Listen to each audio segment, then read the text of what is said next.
ಮೈಸೂರು, ಮಂಡ್ಯ ಹಾಗೂ ಈ ಭಾಗದಲ್ಲಿ ರೈತ ಸಂಘಟನೆಗಳು, ಕನ್ನಡ ಪರ ಸಂಘಟನೆಗಳು ಪ್ರತಿಭಟನೆಗೆ ಪ್ರಾರಂಭ ಮಾಡಿದ್ದಾರೆ. ಇವತ್ತು ನಮ್ಮ ಮೈತ್ರಿ ಪಕ್ಷ ಬಿಜೆಪಿಯೂ ಸಹ ಕೆಆರ್ಎಸ್ನಲ್ಲಿ ಪ್ರತಿಭಟನೆ ಮಾಡತಕ್ಕಂಥ ಘೋಷಣೆಯನ್ನು ಮಾಡಿದ್ದಾರೆ.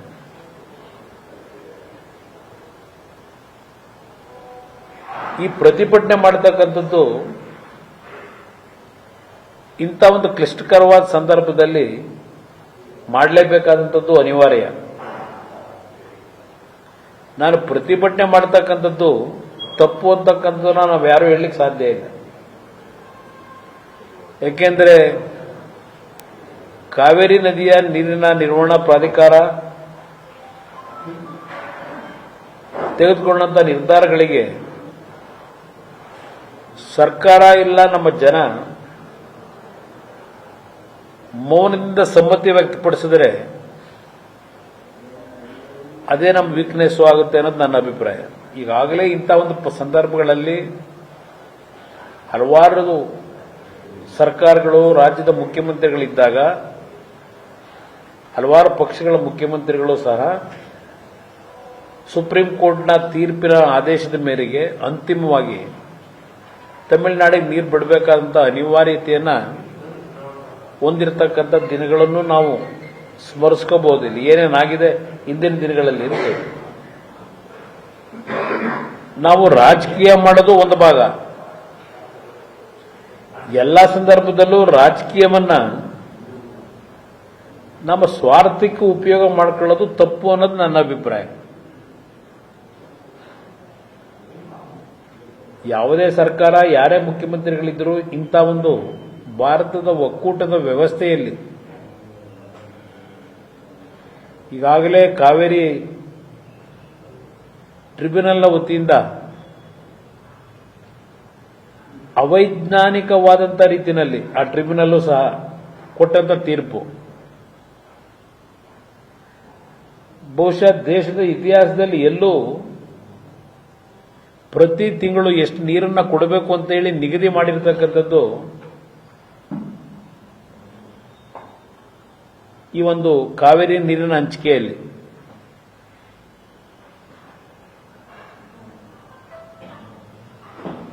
ಆ ಹಿನ್ನೆಲೆಯಲ್ಲಿ ಇವತ್ತೇನು ತಮಿಳುನಾಡಿಗೆ ನೀರನ್ನ ನಿನ್ನೆ ದಿನ ಅಂತಿಮವಾಗಿ ಬಿಡಬೇಕು ಅಂತಕ್ಕಂಥ ಸೂಚನೆಯನ್ನು ಕೊಟ್ಟಿದ್ದಾರೆ. ಸರ್ಕಾರ ಸದ್ಯಕ್ಕೆ ನೀರನ್ನು ಬಿಡಬೇಕೋ ಬೇಡವೋ ಅಂತಕ್ಕಂಥ ತೀರ್ಮಾನ ಮಾಡತಕ್ಕಂಥದ್ರಲ್ಲಿ ಸರ್ವ ಪಕ್ಷಗಳ ಸಭೆಯನ್ನ ಭಾನುವಾರದ ದಿನ ಕರೆದಿದ್ದಾರೆ.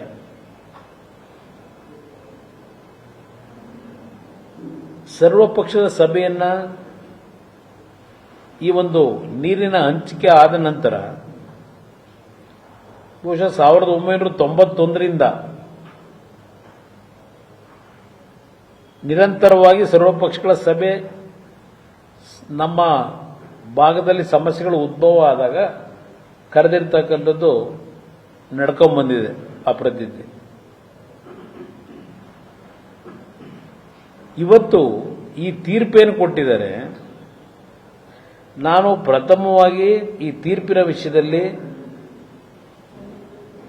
ಈ ಕಾವೇರಿ ನಿರ್ವಹಣಾ ಪ್ರಾಧಿಕಾರದಲ್ಲಿದ್ದಾರಲ್ಲ, Cauvery water management authority, Cauvery water regulatory authority, ಈ ಎರಡೂ ಸಮಿತಿಯಲ್ಲಿರ್ತಕ್ಕಂಥ ಸದಸ್ಯರುಗಳಿಗೆ ನಾನು ಒತ್ತಾಯ ಆಗ್ತಕ್ಕಂಥದ್ದು, ನೀವು ಎಸಿ ರೂಮ್ನಲ್ಲಿ ಕೂತ್ಕೊಂಡು ಡೆಲ್ಲಿಯಿಂದ ತೀರ್ಮಾನ ಕೊಡ್ತಕ್ಕಂಥದ್ದಲ್ಲ. ಇದು ಪ್ರಮುಖವಾದಂಥ ವಿಷಯ. ನನ್ನ ಮಾಧ್ಯಮ ಸ್ನೇಹಿತರ ಮುಂದೆ ಇದಕ್ಕೆ ನಾನು ಡಿಮ್ಯಾಂಡ್ ಮಾಡ್ತಾ ಇದ್ದೇನೆ, ಅವರಿಗೆ ಸಲಹೆ ಕೊಡ್ತಾ ಇದ್ದೇನೆ. ನೀವು ಎಸಿ ರೂಮಲ್ಲಿ ಕೂತ್ಕೊಂಡು ತೀರ್ಪು ಕೊಡೋದಲ್ಲ ಇದು. ನಮ್ಮ ಭಾಗದಲ್ಲಿ ಕಾವೇರಿಯ ಕ್ಯಾಚ್ಮೆಂಟ್ ಏರಿಯಾ ಏನಿದೆ ನಮ್ಮ ರಾಜ್ಯದಲ್ಲಿ ಇವತ್ತು ಕೆಆರ್ಎಸ್, ಹಾರಂಗಿ, ಕಬಿನಿ, ಹೇಮಾವತಿ, ಇಲ್ಲಿ ನೀರೇನು ಪ್ರಮಾಣ ಇದೆ ಮುಂದಿನ 6-7 ತಿಂಗಳಿಗೆ ತಮಿಳುನಾಡಲ್ಲಿ ಇರ್ತಕ್ಕಂಥ ಭವಾನಿ ಜಲಾಶಯ ಮತ್ತು ಮೆಟ್ಟೂರು ಡ್ಯಾಮ್, ಮೆಟ್ಟೂರು ಜಲಾಶಯ, ಅಲ್ಲಿ ಏನು ನೀರಿದೆ, ಎಷ್ಟು ಪ್ರಮಾಣದ ನೀರಿದೆ ಅಲ್ಲಿ, ಇದೆಲ್ಲವನ್ನ ಸ್ಥಳಕ್ಕೆ ಹೋಗಿ ವೀಕ್ಷಣೆ ಮಾಡಿ ಈ ಸದಸ್ಯರುಗಳು.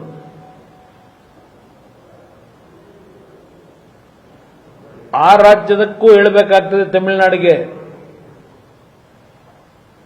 ನಿಮಗೆ ಕುಡಿಲಿಕ್ಕೆ ನೀರಿನ ಒಂದು ಕೊರತೆ ಇದ್ರೆ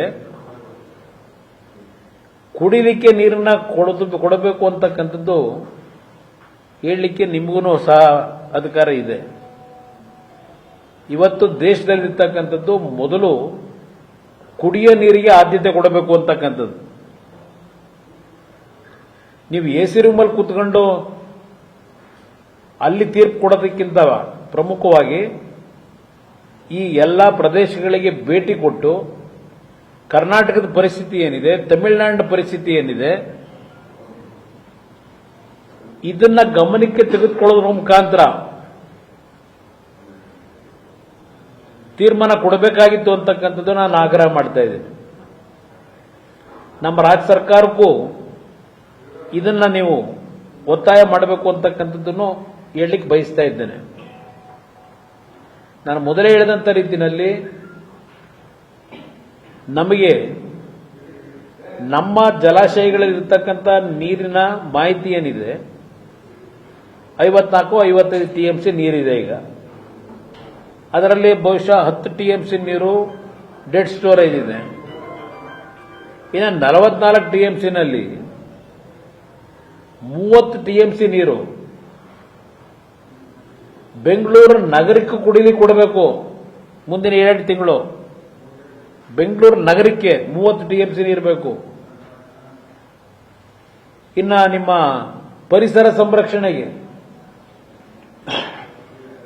ಎನ್ವೈರನ್ಮೆಂಟ್ ಸೆಕ್ಯೂರಿಟಿಗೋಸ್ಕರವಾಗಿ ಪರಿಸರ ಸಂರಕ್ಷಣೆಗೆ ಸುಮಾರು 10 ಟಿಎಂಸಿ ನೀರು ಬೇಕಿದೆ, ಪ್ರಾಣಿಗಳು ಪಕ್ಷಿಗಳು ಉಳಿಲಿಕ್ಕೆ. ಈಗ ನಿನ್ನೆ ನನಗೆ ಬಂದಂತ ಮಾಹಿತಿ, ಈ ಕಾವೇರಿ ವಾಟರ್ ಮ್ಯಾನೇಜ್ಮೆಂಟ್ ಅಥಾರಿಟಿಯವರು ಈ 3.5 ಕ್ಯೂಸೆಕ್ಸ್ ನೀರು ಬಿಡಿ ಅಂತ ಹೇಳಿರ್ತಕ್ಕಂಥದ್ದು 15 ದಿನ. ಮುಂದೆ ನಿಮಗೆ ಇನ್ನೂ ಒಂದು 12 ಟಿಎಂಸಿ ನೀರು ದೊರಕತಕ್ಕಂಥ ಅವಕಾಶ ಇದೆ, ಡ್ಯಾಮಿಗೆ ಬರ್ತಕ್ಕಂಥದ್ದು ಅವಕಾಶ ಇದೆ. ಇವರು ಮುಂದೆ ಬರಬಹುದು ಅಂತಕ್ಕಂಥ ಹೂಯೇನಲ್ಲಿ ರಾಜ್ಯ ಸರ್ಕಾರಕ್ಕೆ ನೀರು ಬಿಡಲಿಕ್ಕೆ ಹೇಳಿದ್ದಾರೆ. ಇನ್ನು 12 ಟಿಎಂಸಿ ನಿಮಗೆ ಬರಬಹುದು, ಸಂಗ್ರಹ ಆಗಬಹುದು ಅಂತ ಹೇಳಿ ಊಹೆ ಮಾಡ್ಕೊಂಡು ತೀರ್ಮಾನ ಮಾಡೋಕ್ಕಾಗತ್ತಾ? ಇವತ್ತು ಆ ಒಂದು ಕಮಿಟಿಯವರು ಮೊದಲು ತಮಿಳುನಾಡು ಹೋಗಿ ಅಲ್ಲೇನಿದೆ ಪರಿಸ್ಥಿತಿ, ಅವರು ಕೃಷಿಗೆ ನೀರು ಕೇಳ್ತಾ ಇದ್ರೆ ಯಾವುದೇ ಕಾರಣಕ್ಕೂ ಈ ವರ್ಷ ಕರ್ನಾಟಕ ರಾಜ್ಯವೂ ಸಹ ಕೃಷಿಗೆ ನಾವು ನೀರನ್ನ ಕೊಡಲಿಕ್ಕೆ ಸಾಧ್ಯ ಇಲ್ಲ, ನಿಮಗೂ ಕೊಡ್ಲಿಕ್ಕೆ ಸಾಧ್ಯ ಇಲ್ಲ ಅನ್ನೋದಾದ್ರೂ ಹೇಳಬೇಕಲ್ಲ. ಇವರು ನಮ್ಮ ರೈತರು ಹಾಕಿರೋ ಬೆಳೆ ಎಲ್ಲ ಒಣಗೋಗಿದೆ, ರೈತರು ಬೀದಿ ಬಂದು ಹೋರಾಟ ಮಾಡ್ತಾ ಇದ್ದಾರೆ ನೀರು ಬಿಡಿ ಅಂತ ಹೇಳಿ. ನೀವು ಕರ್ನಾಟಕ ರಾಜ್ಯದ ರೈತರನ್ನ ಅವ್ರ ಬದುಕನ್ನು ಹಾಳು ಮಾಡಿ ತಮಿಳುನಾಡಿಗೆ ಇಂಥ ಸಂದರ್ಭದಲ್ಲಿ ನೀರು ಕೊಡಿ ಅಂತಕ್ಕಂಥ ಹೇಳ್ತಕ್ಕಂಥ ನಿಮ್ಮ ಈ ಒಂದು ನಡವಳಿಕೆ ಎಷ್ಟರ ಮಟ್ಟಿಗೆ ಸರಿ ಅಂತಕ್ಕಂಥದ್ದನ್ನ ಈ ಒಂದು ಕಾವೇರಿ ವಾಟರ್ ಮ್ಯಾನೇಜ್ಮೆಂಟ್ ಅಥಾರಿಟಿ ಅವರಿಗೆ ಕೇಳಲಿಕ್ಕೆ ಬಯಸ್ತಾ ಇದ್ದೇನೆ. ಇದನ್ನೇ ನೀವು ವಾದ ಮಾಡಬೇಕಾಗಿದೆ. ಅದರಿಂದ ಇವತ್ತು ಕುಡಿಯೋ ನೀರಿಗೆ ಟಾಪ್ ಪ್ರಿಯಾರಿಟಿಯನ್ನು ಕೊಡಬೇಕಾಗಿದೆ. ಯಾಕೆಂದ್ರೆ ಮತ್ತೆ ಸುಪ್ರೀಂ ಕೋರ್ಟ್ನಲ್ಲಿ ಏನು ತೀರ್ಪು ಕೊಡ್ತಾರೋ ಗೊತ್ತಿಲ್ಲ ನಮಗೆ. ಸುಪ್ರೀಂ ಕೋರ್ಟ್ ತೀರ್ಪು ಕೊಟ್ಟಾಗ ನೀವು ಅದನ್ನು ಅಕ್ಸೆಪ್ಟ್ ಮಾಡಲೇಬೇಕು. ಈ ರೀತಿ ಪದೇ ಪದೇ ಕರ್ನಾಟಕದ ಜನತೆಯ ಮೇಲೆ, ಕರ್ನಾಟಕದ ರೈತರ ಮೇಲೆ ಈ ಭಾರತದ ಒಕ್ಕೂಟದ ವ್ಯವಸ್ಥೆ ಅಂತಕ್ಕಂಥ ಹೆಸರಿನಲ್ಲಿ ಕರ್ನಾಟಕವನ್ನು ಲೆಟ್ ಡೌನ್ ಮಾಡತಕ್ಕಂಥದ್ದು ಸರಿ ಇಲ್ಲ. ಇದನ್ನು ನಾವು ಮನವರಿಕೆ ಮಾಡಿಕೊಡ್ಬೇಕಾಗಿದೆ ಅನ್ನೋದು ನನ್ನ ಅಭಿಪ್ರಾಯ. ನಾನು ನಾಡಿನ ಸಭೆಯಲ್ಲಿ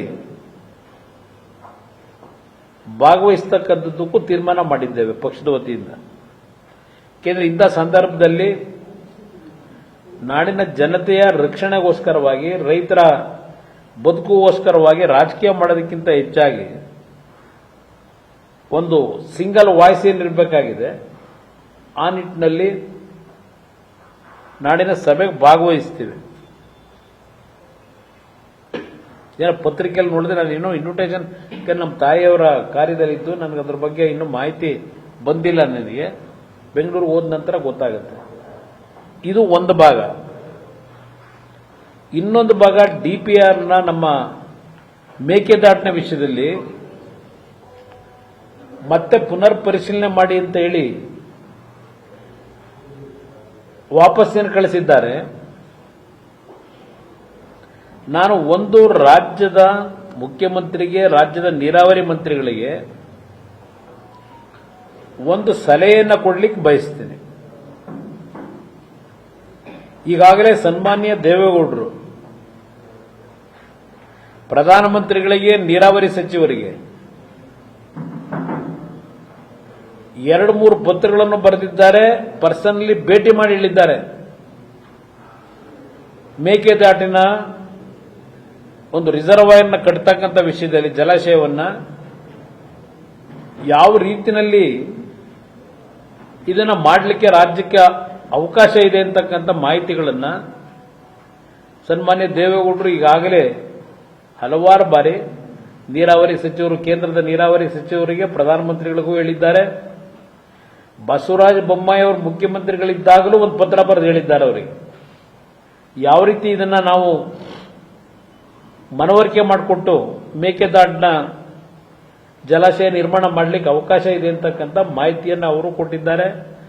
ನಾನು ಸಹ ಕೇಂದ್ರದ ನೀರಾವರಿ ಜಲಶಕ್ತಿ ಮಂತ್ರಿಗಳಿಗೆ ನಾನು ಸಹ ಮನವಿ ಮಾಡಿದ್ದೇನೆ. ಇವತ್ತೇನು 67 TMC ನೀರನ್ನು ನಾವು ಸಂಗ್ರಹ ಮಾಡಬೇಕು ಅಂತಕ್ಕಂಥದ್ದು ಏನಿದೆ DPRನಲ್ಲಿ, ನಾವು 67 TMC ನೀರನ್ನ ಶೇಖರಣೆ ಮಾಡಲಿಕ್ಕೆ ಜಲಾಶಯ ನಿರ್ಮಾಣ ಮಾಡಿದ್ರು. ಅದನ್ನ 30 TMC ನೀರನ್ನ ನಾವೇನು ಶೇಖರಣೆ ಮಾಡಲಿಕ್ಕೆ ಈಗಾಗಲೇ ಟ್ರಿಬ್ಯುನಲ್ನವರು ತೀರ್ಪು ಕೊಟ್ಟರಲ್ಲ ನೀರಿನ ಹಂಚಿಕೆ, ಅದರಲ್ಲಿ ನಾವು 30 TMC ನೀರನ್ನು ಹಿಡಿದಿಟ್ಕೊಳ್ಳಿಕ್ಕೆ ಅವಕಾಶ ಕೊಟ್ಟಿದ್ದಾರೆ ನಮ್ಮ ಕರ್ನಾಟಕ ರಾಜ್ಯ ಸರ್ಕಾರಕ್ಕೆ. ನ್ಯೂಸ್ ಫಸ್ಟ್ ನಿರ್ಭೀತಿಯಿಂದ ನಿಮ್ಮ ಪರವಾಗಿ.